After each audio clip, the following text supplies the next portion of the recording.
eu sou a professora Ana Carolina, vou lecionar a disciplina de Língua Espanhola para o 7º ano do Colégio Emaús. Lembre-se das nossas orientações, de estar sempre num local tranquilo para fazer as videoaulas e que todas as atividades e exercícios devem ser feitos tendo como base o que aprendemos aqui na nossa videoaula. Vamos lá? Bom, daremos continuidade à nossa disciplina de Língua Espanhola e finalizaremos, então, mais uma unidade do nosso livro didático. Tenham em mãos o livro, o caderno, caso queiram fazer algumas anotações, e também a bolsinha de lápis. Então, hoje continuaremos, a aula passada, onde fizemos um repasso, uma revisão das últimas unidades, que foram as unidades 3 e 4, e vamos finalizar o exercício de revisão do livro. Vamos lá? Então, hoje eu trouxe para vocês o futuro imperfeito irregular, já que ontem aprendemos o futuro imperfeito, mas no caso, os regulares. Voltamos novamente a ver o pretérito perfeito simples, só que agora com os verbos irregulares. Por exemplo, Marcos trajo um livro antiguo. Os verbos irregulares não têm uma regra específica para sua conjugação, como os verbos regulares, Os verbos regulares, eles sempre são mais fáceis de se aprender, porque eles têm uma regra específica e é só aprender quais seriam as terminações que vão ser adicionadas à raiz do verbo. Entretanto, os verbos irregulares nunca têm uma regra específica, então cabe a nós, ir aprendendo-os aos poucos. Não precisa ficar afobado para tentar ter uma lista dos verbos, isso não é importante no momento, porque sempre que a gente for fazer alguma atividade, a gente vai ter os verbos específicos que vamos estudar, tá bom? Não fiquem preocupados. Os verbos irregulares a gente vai aprender com o tempo, tá bom? Veja alguns dos verbos irregulares e suas conjugações mais importantes. Eu trouxe alguns aqui para vocês verem como que é diferente um verbo do outro, Que é tão sempre igual, quando pegamos os verbos regulares, tudo muito parecido, e os irregulares mudam bastante. Por exemplo, o verbo estar é irregular. Yo estuve, tú estuviste, él estuvo, nosotros estuvimos, vosotros estuvisteis, ellos estuvieron. Então, é bem diferente dos verbos que vimos ontem e também são diferentes entre si. Observem o verbo dar. Yo di, tú diste, él dio, nosotros dimos, vosotros disteis, ellos dieron. E o verbo andar se parece mais com o verbo estar e muito diferente do verbo dar. Yo anduve, tú anduviste, él anduvo, nosotros anduvimos, vosotros anduvisteis, ellos anduvieron. Bom, e agora eu trouxe aqui também alguns outros verbos para a gente ver. O hacer, o verbo fazer em espanhol, é completamente irregular. Yo hice, tú hiciste, él hizo, nosotros hicimos, vosotros hicisteis, ellos hicieron. Percebam que esse verbo é tão diferente que o verbo el se escreve com la zeta, enquanto os outros com la c. Mas, novamente, eu trouxe esses verbos só como questão de curiosidade. Não precisam decorar, não precisam ficar estudando enlouquecidamente esses verbos, porque não é necessário no momento, tá bom? Podem ficar tranquilos, eu trouxe só para vocês observarem, se acostumarem com a língua espanhola, não precisa ficar querendo decorar, porque não há necessidade, tá bom? Sempre quando a gente for estudar um verbo mais a fundo, eu aviso a vocês com antecedência para que vocês possam se dedicar mais a esses verbos. Esses que eu trouxe aqui é só como base de curiosidade para vocês irem se aperfeiçoando e ir observando a língua. Vamos para o verbo saber. Yo supe, tú supiste, él supo, nosotros supimos, vosotros supisteis y ellos supieron. Colgar, colgar. Yo colgué, tú colgaste, él colgó, nosotros colgamos, vosotros colgasteis y ellos colgaron. Traer. Yo traje, tú trajiste, él trajo, nosotros trajimos, vosotros trajisteis, ellos trajeron. Yo hube, tú hubiste, él hubo, nosotros hubimos, vosotros hubisteis, ellos hubieron. Esse foi o verbo haber. O verbo tener, nós já falamos sobre ele. Aí fica o poder e o poner, caso vocês queiram também lê-los, tá bom? Bom, e agora eu vou falar sobre os porquês. Como vocês sabem, na língua portuguesa nós temos 4 porquês. e vocês já sabem como utilizá-los, né? No espanhol, na verdade, não é tão diferente. Na verdade, as diferenças entre os porquês do espanhol e os porquês do português são bem pequenos. Então, se você sabe utilizar os porquês no português, vai saber utilizar perfeitamente os porquês no espanhol e vice-versa. Se você entende o uso dos porquês em português, compreender o uso desses mesmos elementos gramaticais em espanhol não será tarefa difícil, já que as aplicações nas frases são parecidas em ambos os idiomas. Veja as explicações abaixo. Então, observe esses 4 porquês. Estes são os 4 porquês do espanhol. Nós temos o porquê separado e acentuado, o porquê junto sem acento, o porquê junto acentuado e o porquê separado e sem o acento, ok? Mesma coisa que em português, a diferença é o acento, né? Porque em espanhol a gente não tem um acento circunflexo. Porquê junto e acentuado. Porquê é usado para fazer referência a um motivo, a uma causa. Outras palavras que podem ser usadas no lugar de porquê em espanhol são razão, causa, motivo. Essa é uma dica. Sempre que você puder substituir este porquê por razão, causa, motivo, vai ser acentuado e junto. Por exemplo, esse é o porquê de eu não vir. Esse é o motivo de eu não vir. No português, o porquê junto e acentuado tem a mesma função dessa palavra em espanhol. Em ambas as línguas, esse termo é um substantivo. E é por isso que a gente consegue colocar um artigo na frente. Vocês sabem que o substantivo, ele sempre vem acompanhado de um artigo, né? Então, sempre que a gente pode colocar um artigo na frente do porquê e ele fazer sentido como substantivo, é porque ele é um porquê junto e acentuado. Exemplo. No entiendo el porqué de su comportamiento.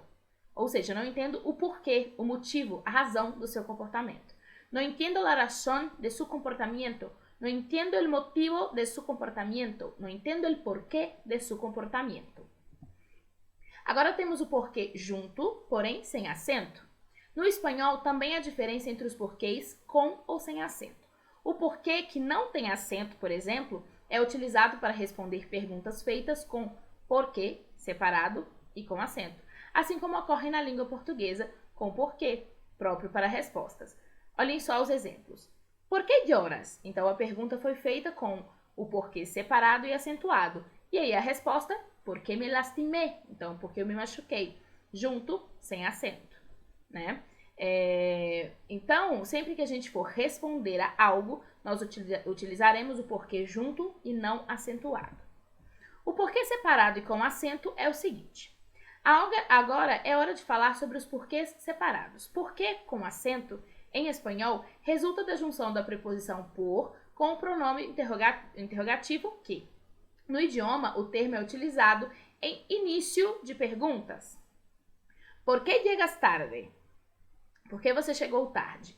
O uso é um pouco diferente do modo como funciona no português, e que em porquê é utilizado nos finais das perguntas. Então, essa é a única diferença, tá? O porquê separado acentuado em espanhol é utilizado no início das perguntas, enquanto no português é utilizado no final das perguntas. E agora o porquê separado sem acento. Assim como acontece na utilização do porquê em perguntas, o uso do porquê também resulta na junção de uma preposição com um pronome relativo. Na língua espanhola, essa palavra também serve para indicar motivo e causa, podendo ser usado no lugar de termos como por el cual, ou pelo qual, e por los cuales, pelos quais. Por exemplo, havia muitas razones porque foi arrestado. Então, havia muitas razões pelas quais ele foi preso. Ou então, pela qual ele foi preso. Havia muita razão por quê, tá? Então, esse porquê, ele é, na verdade, pode ser utilizado no lugar de pelo qual ou pelos quais, tá bom? E esses são os 4 porquês. Assim como as regras de acentuação e de classificação das palavras, são regras muito simples, que se a gente pegar um pouquinho todo dia para estudar e ler uma vez, depois, no final de uma semana ou até mesmo de uns 10 dias, a gente já sabe perfeitamente essas regrinhas. E agora vamos ver 2 regras ortográficas bem simples que eu prometi para vocês que eu traria ontem, tá? Dessa primeira, a gente já falou um pouquinho sobre ela e a segunda, não. Então, vamos relembrar a primeira e passar para a segunda. A primeira é água. A palavra água é um substantivo feminino, correto? Correto. Tanto em português quanto em espanhol. Entretanto, quando precisamos colocar um artigo nesta palavra, utilizamos o artigo el, porque, na verdade, em espanhol, os dois as juntos, né? Então, o la, água, não vai ocorrer. Sempre que precisarmos colocar um artigo feminino na frente de uma palavra feminina que começa com a letra A, né? Esse A do lá com o início da outra palavra vai fazer um choque. Então, eles preferem colocar o artigo masculino para que se torne mais musical. Ao invés de falarmos la água, falamos el agua, ok? A palavra continua sendo feminina, ela continua tendo gênero feminino, mas vem acompanhada do artigo masculino, ok? Então, todas as vezes que houver esse tipo de construção, teremos um artigo feminino e uma palavra que começa com A. Este artigo vai ser mudado, vai ser cambiado por ele. E o segundo, a regra é mais ou menos parecida. Uno ou outro. A gente fala muito esse tipo de expressão aqui no Brasil, um ou outro. Na verdade, em espanhol também existe uno ou outro. Acontece que observem a cacofonia que isso causa, né? Cacofonia é esse som que causa um pouquinho de estranhamento. Uno ou outro. Nós temos 3 Os, um ao ladinho do outro. Então, o que acontece? Eles colocam a letra U para que isso não ocorra. Uno, o outro, ok? Então, esse U, ele só ocorre nesse tipo de circunstância. Quando teremos essa cacofonia de vogais iguais, eles transformam esse OU em U. Então, el agua, uno, o outro, ok? Então, la agua, el agua. O outro. Tá? Isso aqui é bem tranquilo. Se vocês quiserem colocar no caderno de vocês, colocar a data de hoje, acho que depois fica mais tranquilo para vocês poderem estudar, tá bom? E agora vamos falar sobre o você, que é algo que eu venho prometendo para vocês há um tempo. Vocês ainda nem sabem o que é, né? Mas eu vou explicar para vocês. Lembra quando a gente vai observar os verbos que estão no livro e sempre ao lado do tu tem uma partícula, uma pessoa que vocês ainda não estudaram, que era o vos. Então, hoje vamos falar sobre esta pessoa. Vamos lá? Vamos falar sobre el voceo. Vamos falar sobre el voceo. Voceo é a denominação dada ao uso do pronome da segunda pessoa do plural vos, em vez de tu na língua castelhana. O vos é usado extensivamente como primeira forma de segunda pessoa no singular na região do Rio da Prata, que é o centro e sudeste da Argentina e Uruguai. Mas também no Paraguai, na Guatemala, em El Salvador, na Nicarágua, em Honduras, na Costa Rica, nas Filipinas, em uma parte da Bolívia. Não é na Bolívia completa. Então, vamos ver. O tu se torna vos, como tratamento informal. E usted é o tratamento formal. E o vosotros não é utilizado neste dialeto. Vamos observar. Sin voceo é assim que construímos. Yo soy maestro, tú sois maestro, él es maestro, usted es maestro, nosotros somos maestros, vosotros sois maestros, ellos son maestros, e no caso que ficou faltando aqui, ustedes son maestros. Nesse caso, né, que é o espanhol que normalmente se utiliza na Espanha, no México e em todos os outros países que eu não citei no slide passado, o tu, ele é o tratamento informal singular. Então, quando encontramos uma pessoa da qual conhecemos, temos intimidade, podemos nos tratar mais informalmente, utilizamos o pronome tu. Quando nós encontramos uma pessoa ao qual devemos um pouco mais de respeito, ou então não conhecemos essa pessoa, utilizamos usted, que é o tratamento formal singular. No plural, a mesma coisa, os correspondentes, né? Segunda pessoa do singular, segunda pessoa do plural. Então, quando encontramos um grupo de pessoas às quais podemos ser informais, utilizamos vosotros. E quando utilizamos encontramos um grupo de pessoas às quais não podemos utilizar essa informalidade, somos formais utilizando ustedes, que é a terceira pessoa. Entretanto, nos países com voceo, isso se modifica um pouco. O vosotros, ele é cortado, ele não existe na fala, tá? Mas por que eu falo na fala? Porque, na verdade, o voceo, ele é importante pra gente, a gente precisa saber, a gente precisa entender o que ele é, mas se você falar com eles como tu, eles vão compreender você.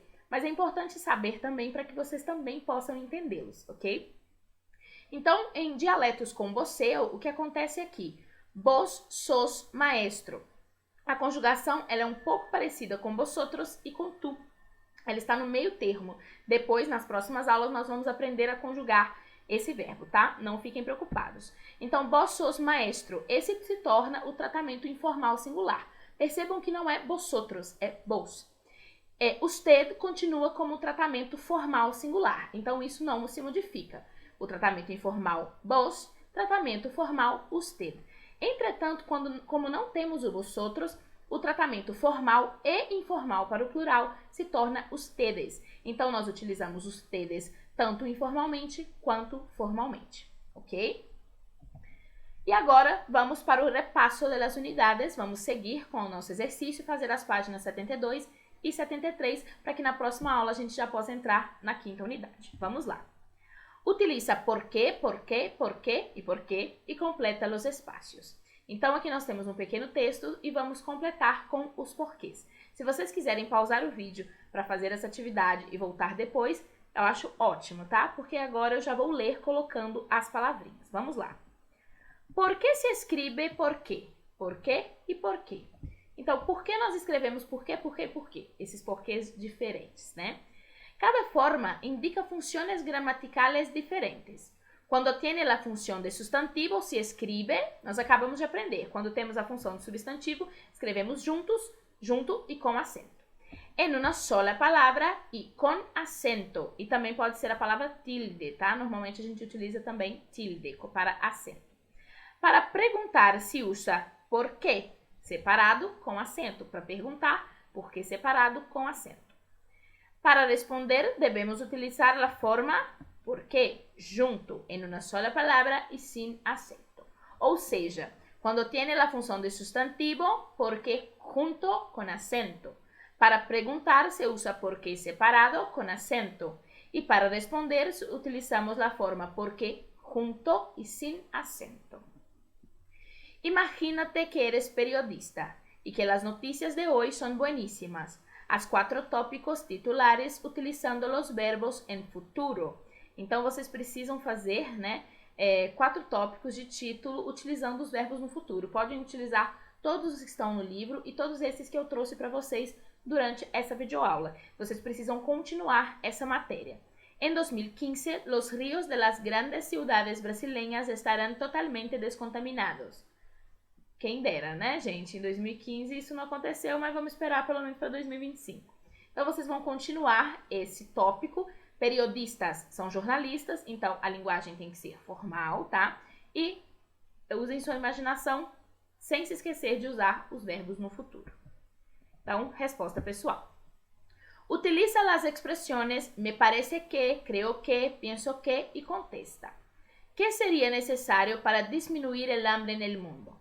¿Qué es vivir una vida más sana, mais saudável, tá? Sana é saudável. ¿Qué piensas sobre la mortalidad infantil?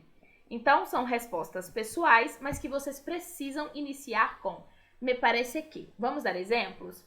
Que seria necessário para diminuir o hambre no mundo? Então, eu posso dizer assim, me parece que habría de haber más condiciones de trabajo y más igualdad salarial entre las personas. ¿Qué es vivir una vida más sana? Pienso que vivir una vida más sana es seguir comiendo bien, haciendo ejercicios físicos y tal. ¿Qué piensas sobre la mortalidad infantil? Me parece que la mortalidad infantil hay muchos problemas para serem resolvidos e assim por diante, tá bom? Dice las palabras en negrita son agudas, graves o esdrújulas. Olha só. ¿Qué es la erosión? Fenómenos naturales como el desgaste afectan a las rocas y al suelo. La lluvia puede arrastrar la capa superior fértil del suelo y los vientos pueden llevarse los suelos dejando desnudas las rocas. Donde las plantas no pueden crecer, esto se llama erosión y puede hacer que se formen nuevos desiertos. Lembrando, as palavras agudas são as conhecidas por nós como oxítonas, em que a sílaba tônica é a última sílaba da palavra. As palavras graves são as que nós conhecemos aqui no Brasil como paroxítonas, ou seja, a sílaba tônica é a penúltima. E as esdrúxulas são o que nós chamamos aqui de proparoxítonas, em que a sílaba tônica é a antepenúltima. Então vamos lá, fenômenos é a antepenúltima, então ela é uma esdrúxula. Fértil é a penúltima, então ela é uma palavra grave. Desnudas também é a antepenúltima, então também é uma palavra grave. E erosión é uma palavra aguda, já que a sua sílaba tônica é a última. Escucha a leitura de los poemas de los poetas Mario Benedetti e Rafael Alberti e acentua as palavras destacadas. Bom, aí elas já estão acentuadas, né? Então basta pra gente prestar bastante atenção e vocês acentuem aí. Nuevo canal interoceánico. Te propongo construir un nuevo canal, sin esclusas ni excusas que comunique por fin tu mirada. Atlântica, com mi natural Pacífico. Então nós temos aí 3 palavras. Interoceânico, que precisa ser acentuada, já que é uma palavra esdrúxula e todas as palavras esdrúxulas sempre são acentuadas, assim como Atlântica e Pacífico. Então, os interoceânico, Atlântico, Pacífico. E agora o outro poema do Alberti. Se equivocó la paloma, se equivocó la paloma, se equivocaba. Por ir al norte fue al sur. Creyó que el trigo era agua, se equivocaba. Creyó que el mar era el cielo, que la noche, la mañana, se equivocaba. Que las estrellas, rocío, que el calor, la nevada, se equivocaba. Que tu falda era tu blusa, que tu corazón era su casa, se equivocaba. Ella se durmió en la orilla, tú en la cumbre de una rama. Bom, então temos aí equivocou, oxítona terminada em vogal, então acentuada, equivocou novamente, creyó, né, oxítona, ou seja, aguda, terminada em vogal, acentuada, creyó novamente. Rocío, rocío é uma grave. Coração, dormiu, todas acentuadas. E o vocabulário pequenininho que eu trouxe para vocês é que paloma significa pomba, o passarinho, tá? O pássaro pomba em espanhol é paloma. Rocío, que também pode ser nome de mulher em espanhol, inclusive um nome que eu acho bem bonito, é orvalho. Orilla pode ser 2 coisas. Aqui, como estamos falando de natureza, nós podemos traduzir como a costa do mar, mas também pode ser a beira. Então, quando eu falo estou a la orilla de una locura, então estou à beira de uma loucura. E cumbre é o cume das montanhas. E agora vamos dar uma espiadinha na nossa unidade 5, que se chama Que nos tocará, né? Vamos dar uma olhadinha nos textos da página 74 e 75 bem rapidamente. Felipe Acevedo disse, né? Vamos ver aqui. Ramona recibió en su despacho a 5 jóvenes e les hizo algunas previsiones. Escucha y lee que él dijo cada una. Eu também não acredito em previsões astrológicas e nada disso, mas vamos nos divertir e ler o que está escrito aqui. Serás un hombre muy feliz, te casarás y tendrás 3 hijos, a quienes querrás mucho. Pero antes de eso harás un viaje para estudiar en un país extranjero donde conocerás a tu futura mujer. Ustedes volverán juntos y aquí construirán una familia. Beatriz Lavalle. Seguro que seguirás siendo una persona muy feliz. Harás muchas amistades y tendrás mucha suerte en el trabajo. Te casarás tarde y tendrás 2 hijos. Sara Regina. No te diré todo lo que veo porque te volverías muy presumida. La verdad es que tendrás un futuro brillante, de mucho éxito y muchas conquistas. Sin embargo, no siempre sabrás aprovechar la buena suerte. Y Juana Cruz. Serás una científica admirable. Tendrás muchos amigos y viajarás con ellos en expediciones por lugares desconocidos. Harás un descubrimiento que cambiará la historia de la ciencia. Bom, vocês perceberam que no próxima unidade nós vamos falar sobre futuro, previsões do futuro. Então vocês vão escrever. Escribe en una hoja aparte una frase con una previsión sobre algo que sucederá en el futuro. Por ejemplo, lembrando que esse livro é um pouquinho antigo. Brasil será campeão no Mundial de 2018. Não foi campeão, mas enfim. Vocês vão fazer uma frase, né, de uma previsão de algo para o futuro e escrever no caderno de espanhol. E, por favor, tirem uma foto e mandem para mim essas previsões para que eu possa fazer o nosso caderno do futuro, tá bom? Bom, por hoje é só. Estudem bastante as matérias. Não se preocupem porque todas aquelas matérias do começo ainda vão voltar. Nós vamos revê-las, reestudá-las. Eu vou trazer novas maneiras para vocês poderem estudá-las, tá bom? Bom, nos vemos na próxima semana e lembrem-se, juntos no caminho certo.